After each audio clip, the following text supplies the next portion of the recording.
Hello everyone, मेरा नाम है अमित और आप देख रहे हैं डेली ऑटो लाइफ। पीडीआई आपने नाम सुना होगा, प्री डिलीवरी इंस्पेक्शन। बहुत ही ज्यादा जरूरी है आपकी गाड़ी के लिए जब आप नई गाड़ी लेते हैं। क्यों? क्योंकि आपको धोखा हो सकता है।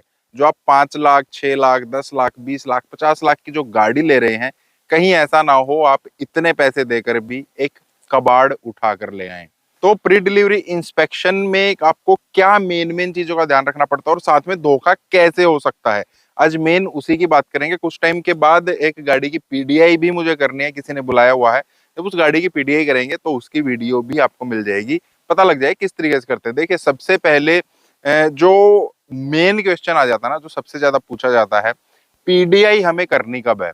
बहुत सारे लोग बोलते हैं मेरे को ना गाड़ी की डिलीवरी 3-4 दिन के बाद लेनी है, आज मुझे टाइम है तो जाके अपनी गाड़ी की पीडीआई कराता हूँ। वो मत करना, कभी भी मत करना। क्यों नहीं करना वो बता देता हूँ। करनी कब है? आपको उसी दिन पीडीआई करनी है जिस दिन आपको अपनी गाड़ी की डिलीवरी लेनी है। पहले क्यों नहीं करनी? देखिए, पीडीआई उसलिए की जाती है ताकि आपको पता लगे आपकी गाड़ी में कोई डैमेज ना हो, कहीं से वो एक्सीडेंट ना हो गई हो। जब वो गाड़ी को उतारते हैं, चढ़ाते हैं ट्राले में, कहीं से लेकर आते हैं, तो उस टाइम पर गाड़ी में कहीं स्क्रैच वक्रैच ना लग गए हो, उस गाड़ी को रीपेंट ना किया गया हो, ठीक ना किया गया हो उनकी तरफ से, गाड़ी में कोई दिक्कत ना हो, तो वो चीज आपको उसी दिन दिखेगी। अब क्या होगा, मान लेते हैं आपने 4 दिन पहले उसकी पीडीआई कर दी है। अब उस गाड़ी को इधर उधर स्टॉक यार्ड में खड़ी रहती है, कोई गाड़ी निकाल रहे हैं उसको इधर उधर खड़ी कर रहे हैं, कहीं लग गई, उन्होंने उसको रिपेयर कर दिया।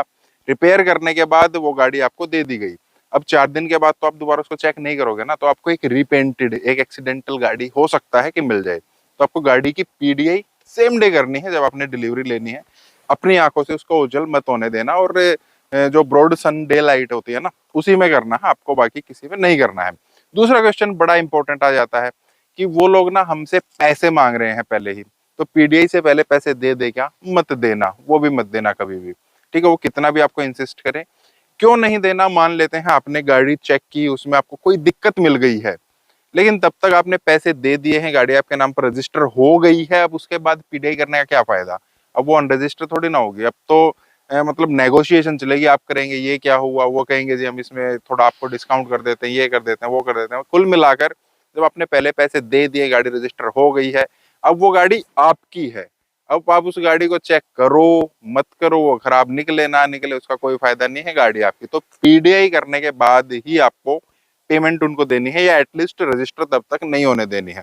कोई दिक्कत हो तो अपनी पेमेंट आप वापस ले सकते हैं। तीसरा बड़ी इंपॉर्टेंट चीज है, जब आप गाड़ी की पीडीआई कर रहे हैं ना, तो उसका विन नंबर आपको नोट कर लेना है।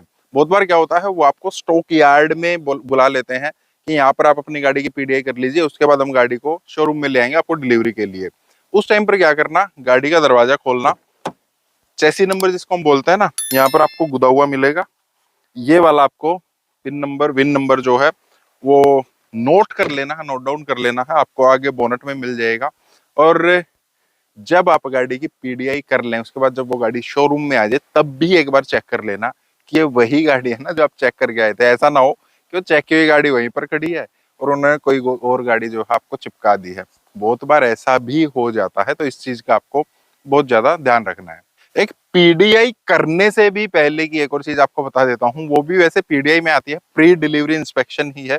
लेकिन उससे भी पहले, कोई गाड़ी आप पीडीआई करने जा रहे हैं ना, उससे भी पहले आपको ये पता कर लेना है उस शोरूम में या उस स्टॉक यार्ड में गाड़ी आती कहाँ से है। क्या ये चला कर लाई जाती हैं, या ये ट्रेलर में जो ट्राला आता है, बड़ा ट्रक आता है, उसमें आते हैं। अगर बड़े ट्रक में आ रही हैं फिर तो ठीक है। अगर चलाकर कहीं से लाई जा रही है ना, तो कोशिश कीजिए आप किसी ऐसे शोरूम से गाड़ी ले जहां पर गाड़ी ट्राले में आ रही है। किस वजह से? आप देखना, अगर, हालांकि हम पढ़ते नहीं है, अगर आपने कभी पढ़ा हो ना, जो हमारा वो बुकलेट आती है ना, उसमें अगर आपने ध्यान से कभी पढ़ा हो ना, उसमें लिखा होता है कि पहले 1500 किलोमीटर तक आप अपनी गाड़ी को ज्यादा स्पीड में ना चलाएं, ज्यादा खींचकर, जिसको बोलते हैं ना, खींच कर ले मतलब दबा दे, वो चीज आपको नहीं करनी है। लेकिन अगर शोरूम वाले बंदे गाड़ी को चला कर लेकर आएंगे तो वो दबा कर लेकर आते हैं।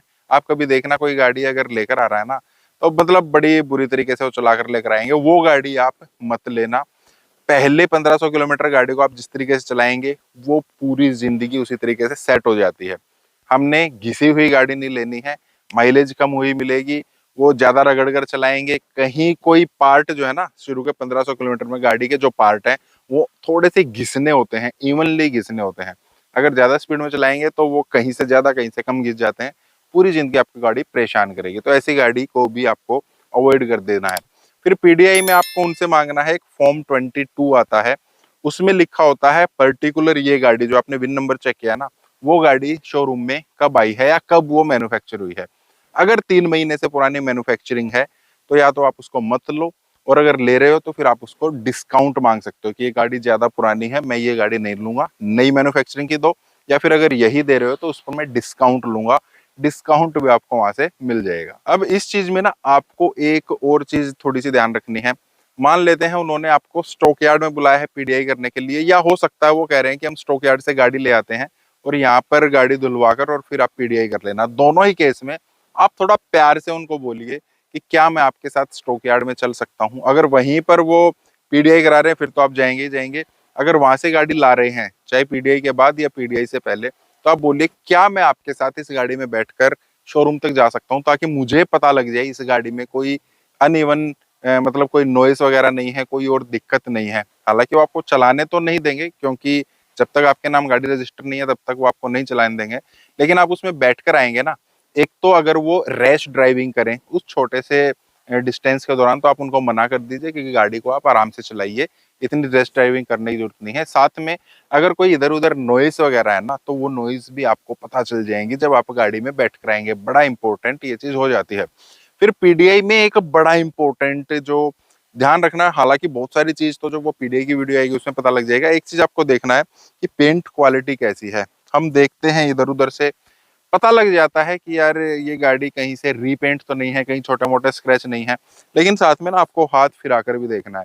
अब ये गाड़ी का आपको ऐसे देखने से नहीं पता लगेगा कि ये वाला जो हिस्सा है ना ये रीपेंट है, ये वाला रीपेंट नहीं है, लेकिन जब आप इस पर हाथ फिराएंगे, अगर रीपेंट है, चाहे वो ताजी ताजी रीपेंट हुई है या उसको टाइम हो गया है, जब आप हाथ फिराएंगे ना इस चीज पर, और जो आप कंपनी से पेंट होकर आया है उस पर हाथ फिराएंगे, तो आपको अलग से ही पता लग जाएगा इसमें वो स्मूथनेस, वो प्लेन नहीं होगा जितनी स्मूथनेस आपको फैक्ट्री के पेंट में लगेगी। तो वो चीज भी आपको बहुत ही बढ़िया तरीके से पता लग जाएगी। और लास्ट पॉइंट आपको बता देता हूँ, पीडीआई आपको बढ़िया अच्छा खासा डिस्काउंट भी दिला सकते हैं। किस तरीके से? अगर आपको दिख रहा है कि गाड़ी हो सकता है सामने से रिपेंट है, आपको लग रहा है कि सामने से एक्सीडेंट हुई होगी, तो उस गाड़ी को तो आप छोड़ दीजिए। लेकिन आपको लगता है, या खुद वो भी बता दे, या आपने ढूंढ लिया है कहीं साइड में माइनर स्क्रैचेज हैं, या आपको लग रहा है कि ये वाला पार्ट रीपेंट है, पीछे से थोड़ी बहुत रीपेंट है, कहीं पर भी आपने माइनर सा भी स्क्रैच अगर ढूंढ लिया ना, तो वो छोटा सा स्क्रैच आपको बड़ा डिस्काउंट दिला सकता है। आपको सिंपल यही तो पूछना है ना, आपने पकड़ लिया यार ये गाड़ी ना आपकी एक्सीडेंटल है, ये गाड़ी में यहाँ पर ये कमी है, तो ये गाड़ी मैं नहीं लूंगा, और लूंगा तो मैं इतने डिस्काउंट के साथ लूंगा, मैं 30-40 हजार के डिस्काउंट के बगैर ये गाड़ी नहीं उठाऊंगा। या फिर वो गाड़ी अगर 3 महीने पुरानी है, मैंने आपको ऑलरेडी बता दिया है, तो उस केस में भी आप बोल सकते हैं। तो एक पीडीआई अगर आप बढ़िया तरीके से करते हैं, बहुत ही अच्छे तरीके से करते हैं, तो आपको पीडीआई डिस्काउंट भी दिलाकर जा सकती है नई गाड़ी पर। तो बढ़िया गाड़ी अगर आपको चाहिए, टाइम निकालिए, सेम डे टाइम निकालिए, गाड़ी की पीडीआई कीजिए, अच्छे तरीके से कीजिए। तो नेक्स्ट वीडियो आएगी उसमें एक लिस्ट पूरी दिखाऊंगा, एक चेकलिस्ट एक्चुअली बनी हुई है, वो चेकलिस्ट के अकॉर्डिंग किस तरीके से आपको गाड़ी अपनी चेक करनी है, एक के बाद एक सारी चीजें आप चेक करते चले जाएंगे। जो भी पैसा आप अपनी गाड़ी में डाल रहे हैं ना, उतने पैसे की अच्छी गाड़ी आपको मिलेगी, धोखे वाली गाड़ी नहीं मिलेगी। बाकी अगर आप कुछ पूछना चाहते हैं, कुछ ऐड करना चाहते हैं इस चीज में, तो आप कमेंट कर सकते हैं। इस टाइप की और वीडियोस के लिए आप इस वीडियो को लाइक करना, चैनल को सब्सक्राइब करना। मिलते हैं नेक्स्ट वीडियो में। Thank you, bye bye.